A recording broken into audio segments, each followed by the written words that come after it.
일반적인 강제 집행은 여러분들이 경매에 당한 사람이라고 생각해 보세요. 이거 뭐 감당하기 힘듭니다. 무슨 짓이냐고 그러면서 문을 따고 소리소리 지르면서, 그러니까 많은 분들이 그분 얘기를 듣고 싶어 하지 않아요. 왜냐면 들으면 뻔하잖아요. 이사비를 통상 얼마 정도 주냐라고 물어보시는데, 네, 안녕하세요. 경매하면서 우리 명도 굉장히 부담을 많이 가지시더라고요. 특히 초보이신 분들, 경매를 아직 안 해봤어요, 못 해봤어요, 이런 분들은 되게 부담을 많이 가지시는데, 결과 먼저 알려드릴게요. 옛날 생각하지 마세요. 그 다음에 옛날 분들한테 물어보지 마세요. 뭐 이거 제 자랑이 아니고 제가 이 일을 지금 23년, 횟수로 24년째 하고 있거든요. 그러니까 역사를 본 거죠. 제가 90년대부터 봤으니까. 그때는 달라요. 완전히 다른 세상입니다. 그리고 법체계도 완전히 달라요. 다음에 우리 세상 많이 바뀐 게 뭘까요? 흡연 문화 상상을 초월하게 바뀌었죠.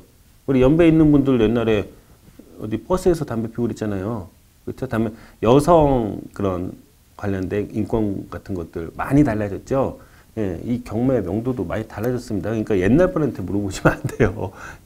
아주 세련되어 있다. 결과는 뭐냐? 명도는 크게 어렵지 않다. 물론 물건에 따라서 특수 물건이라든가 굉장히 명도가 중요한 키인 물건이 있지만, 일반적인 아파트나 주거용이나 이런 것들 명도 어려워서 경매를 못한다, 이거는 문제지 않습니다. 요즘 같은 경우 명도는 다 가능하다. 이게 왜 가능하냐면요, 임차인들이나 이제 망한 소유자들이요 너무 잘 알아요. 이제 어떻게 할 도리가 없다는 거. 그 다음에 이분들이 어떻게 방법이 없냐라고 저 같은 사람한테 물어볼 거 아니에요. 근데 제가 뭐라고 답하냐면, 그냥 조금 이사 가는 만큼 시간만 좀 부탁을 잘 하든가, 아니면 이사비나 조금 더 달라고 해서 받아서 나가세요. 버텨봤자 소용 없습니다. 제가 이렇게 얘기를 해요. 그러니까 어떻게 할 도리가 없습니다, 여러분. 그러니까 낙찰자의 우월한 지위니까요, 명도 매끄럽게 진행하시는 거. 저는요, 그래도 항상 중간에서 갈등이 있었지만 마지막에는 모든 분들과, 정말 모든 분들과 악수하고 헤어졌어요. 명도 팁 물어보시는데요.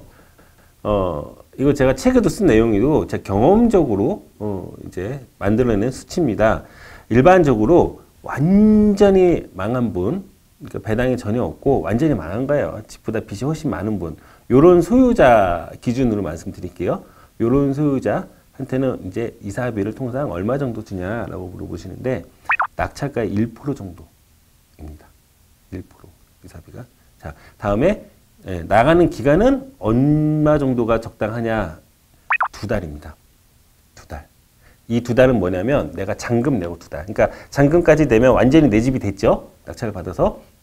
그 다음에 2달 정도 기간 안에 내보내야 됩니다. 이게 황금 레이트예요. 왜 그러냐면 한 달은 물리적으로 이사 가기가 급해요. 그럼 3달은 왜 안 되냐고요? 3달에 나갈 거면 2달에 나갑니다. 그게 2달이에요. 좀 무식한 것 같지만 경험적으로 해보니 그렇습니다.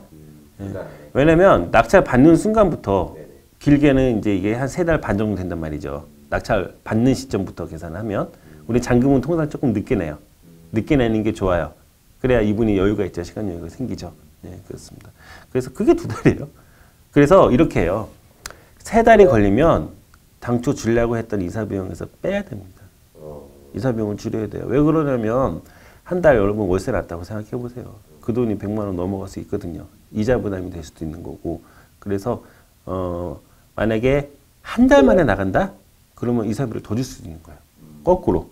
그렇죠? 근데 2달 얘기했는데 3달에 걸렸다?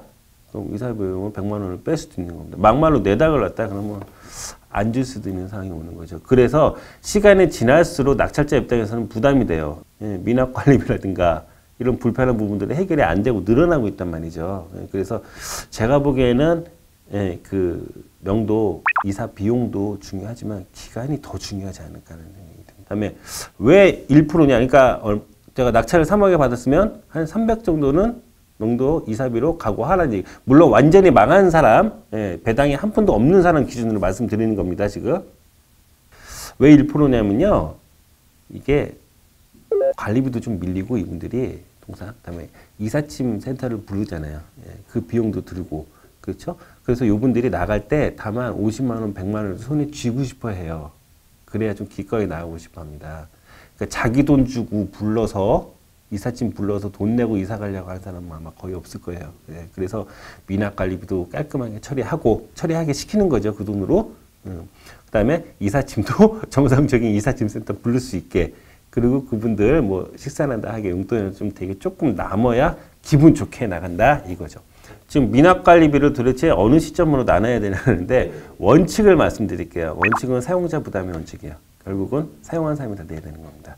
그런데 통상 뭐 한전이나 어디 이렇게 가서 얘기를 해보면 낙찰자 보고 미납된 거 다 물으라 그럴 거예요. 아파트 같은 경우에는 그냥 깔끔하게 정리하고 가는 게 좋아요. 예, 미납 관리비.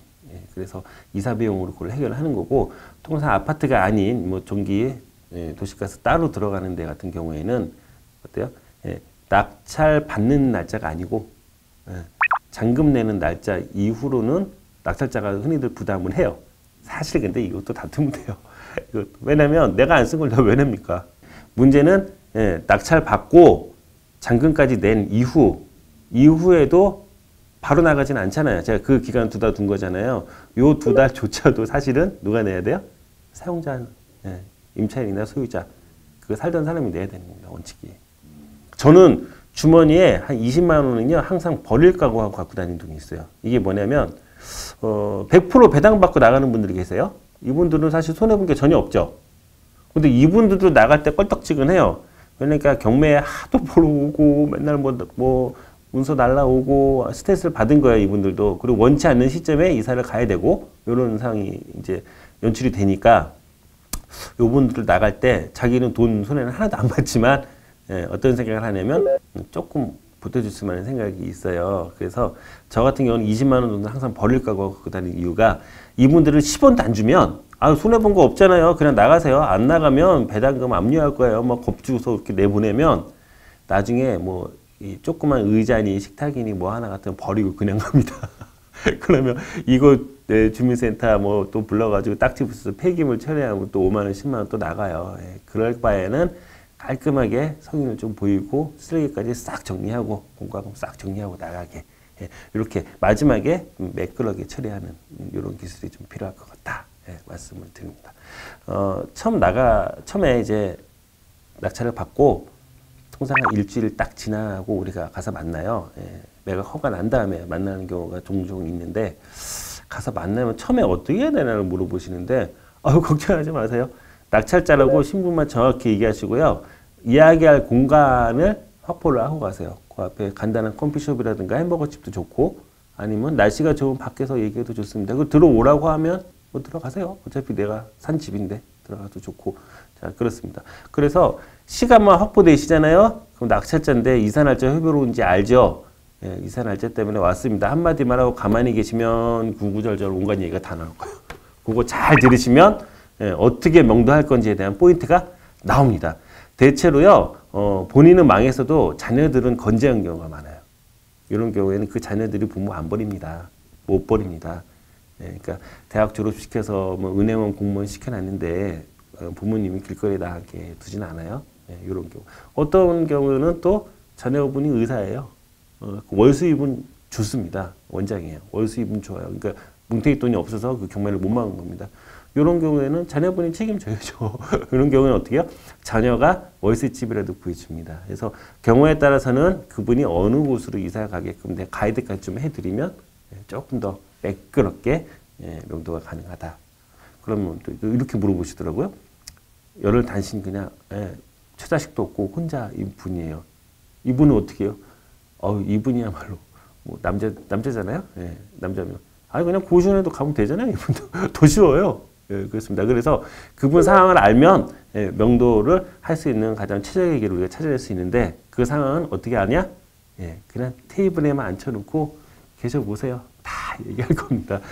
그래서 절대 가서 험상궂게 하거나 함부로 대하거나 그러면 안 돼요. 그분들은 원래 점유했기 때문에 예, 점유 권한 없이 점유한 건 맞지만 불법으로 뭐 점유를 침탈하거나 이런 나쁜 분들은 아니에요. 원래 살고 있었잖아요. 그렇죠? 그래서 이분들이 잘못한 건 뭐냐면 내 집에 낙찰 받고 잔금까지 냈으니까 내 집이잖아요. 내 집에 월세를 안 내고 사는 죄밖에 없는 겁니다. 그러니까 나쁜 사람 취급을 하면 절대 안 돼요. 그래서 인격적으로 절대 함부로 하지 마시라 라는 말씀 드리고요. 그러니까 많은 분들이 그분 얘기를 듣고 싶어 하지 않아요. 왜냐면 들으면 뻔하잖아요. 구구절절이고 자기 어렵다는 얘기를 다 들어야 되고, 그 다음에 또 뭐요? 이사비 더 달라 그럴 거고, 더 산다 그럴 거고, 이 얘기 할 게 뻔하니까, 가서 이제 뭐랄까 압박감을 주고 오려고 각오하고 가시는데, 가서 얘기만 들어주셔도요, 절반은 성공이에요. 제가 많이 경험해봐서 합니다. 예. 그러면 그 자체가 이미 서로 소통이 되는 상황이고요. 그 얘기를 들었다고 해서 내가 그 사람의 요청을 들어줘야 되는 건 아니에요. 예. 그러니까 듣는 것과 실행하는 거는 다르다. 그리고 들어봐야 출구 전략이 생겨요. 그러니까 우리가 그분 나가는 출구 전략도 좀 같이 짜주면 좋잖아요. 같은 편이 되는 거죠, 순간적으로. 강제 집행은요, 만약에 2달 안에 안 나갈 것 같다는 느낌이 있잖아요. 그러면 이미 시작을 해야 돼요. 그때 가서 안 나갔는데 이제 강제 집행한다? 이렇게 하면 시간은 계속 늘어나는 겁니다. 그래서 중간에 교류가 필요해요. 자, 이게 있어요. 이사를 간다 놓고 갑자기 안 간다. 이럴 수도 있긴 한데, 자, 보세요. 이사라는 게 작은 일이 아니거든요. 그래서 이사를 갈 거면 거기에 맞는 무언가가 분명히 나타나요. 가령 새로 갈 집을 계약을 했다든가, 아니면 이삿짐 센터하고라도 계약이 돼야 되거든요. 이게 작은 일이 아니란 말이에요, 이사가. 그 내용을 내가 보자고 하면 돼요. 그래서 그분이 이사 계획이 불분명하면 안 나가는 거예요. 못 나가는 겁니다. 그래서 이사 계획을 확실하게 따져야 돼요. 뭐 계약서 보내주세요 이래요 저는. 근데 그 계약서에 뭐 인적 사항이 있으면 출구 보내주세요. 그런 걸 위조해서 보내고 그러지 않아요 우리나라 사람들이 아직까지는. 그렇습니다. 이삿짐 센터 계약 한번 보내주세요. 그리고 만나보시면 촉이 와요. 이게 이사 갈 사람이면 자기 입으로 얘기해요. 어떻게 해서 어떻게 간다. 이게 구체적이어야 돼요. 예, 현실적이어야 됩니다. 저 같은 경우는 강제 집행을 많이 하는 건 사실 좋은 일이 아닙니다. 그 협상이 실패했다는 얘기예요. 최악의 경우 하는 건데 정말 많이 하다 보니까 어쩔 수 없이 도저히 맞출 수 없는 분들이 있더라고요. 그래서 강제 집행을 했는데 강제 집행 절차 보면은 사실은 뭐 30평짜리 아파트다라고 보면 일단 10몇만 원 뭐 그 정도 내면 시작이 돼요. 이제 문서로 통보가 가고 준비가 됩니다. 근데 이제 계속 안 나갈 거 아니에요. 계속 안 나가면 우편물도 보내고 하는데 이제 한번 계고를 때리러 가요. 계고. 이 계고장 붙이러 간다 그러는데 이 계고를 하면 언제 이후까지 뭐 이사 계획을 잡고 이사를 가라. 안 그러면 들어와서 강제 집행한다. 다 드러낼 수도 있다. 이런 내용을 붙입니다. 근데 저 같은 경우는 이제 연락도 잘 안 되고 그래가지고 계고장을 가지고 이제 법원 직원들이랑 출동을 했는데 문을 따는데 그 열쇠 하시는 분을 불러요. 열쇠 하시는 분을 부릅니다. 문 따는데 부르는데 이분들이 기스쳐요. 그래서 제가 야 어떤 집이든 다 틀릴 수 있겠구나 그 생각이 들어요. 그러니까 딸 때마다 어떻게 뭐 빼쭉한 걸 2개를 넣어갖고 툭툭툭 하는데 문이 스르륵 열립니다. 그러니까 문을 왜 땄냐면은요. 이게 밖에다 붙여도 되는데 안에다 붙이자고. 사람이 없는데. 그래서 따고 안에다가 붙였어요. 강제집행 계고장을. 근데 안에다 붙이고 가는데 온 거예요. 우리가 가는데 그랬더니 무슨 짓이냐고 그러면서 문을 따고 소리 지르면서 법원 집행한 직원들 뭐 바바리 코트 입고 4-5명이 출동했는데도 불구하고 자기 집 문이 닫혀 있으니까 이제 화가 난 거죠. 집행관 분들이 사실 정식 공무원은 아니에요. 근데 이제 공무원을 위임받아서 하니까 반 공무원으로 보면 되는데 생각을 해보세요 여러분. 어느 날 나갔다 왔는데 누가 들어와서 안에다가 번듯하게 계보장을 붙여놨다고 생각해보세요. 어느 날 다 강제 집행할 수 있으니까 빨리 이사 가라 이런 내용이 들어있으면 어떻겠어요 기분이. 그래서 실제 강제 집행까지 안 가고 계고 단계에서 많이 끝나요. 입장을 바꿔보십시오. 우리 구독자분들이나 우리 앞에 선생님들. 내 집에 들어와갖고 공권력이 붙이고 가고 드러낸다고 하면 느낌이 어떻겠어요. 그리고 많은 분들이 최소한의 자기 가재도구 이 집기는 지키려고 그래요. 이걸 다시 사기도 힘들. 물론 값어치는 없죠. 팔면. 그렇지만 자기가 쓰던 것들이고 하니까 거기까지는 안 가려고 합니다.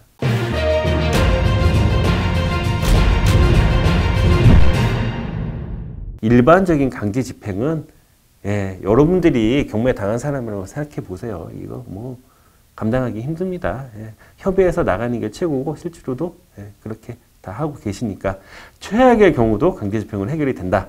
강제 집행까지 갈 가능성은 몇 프로 안 된다.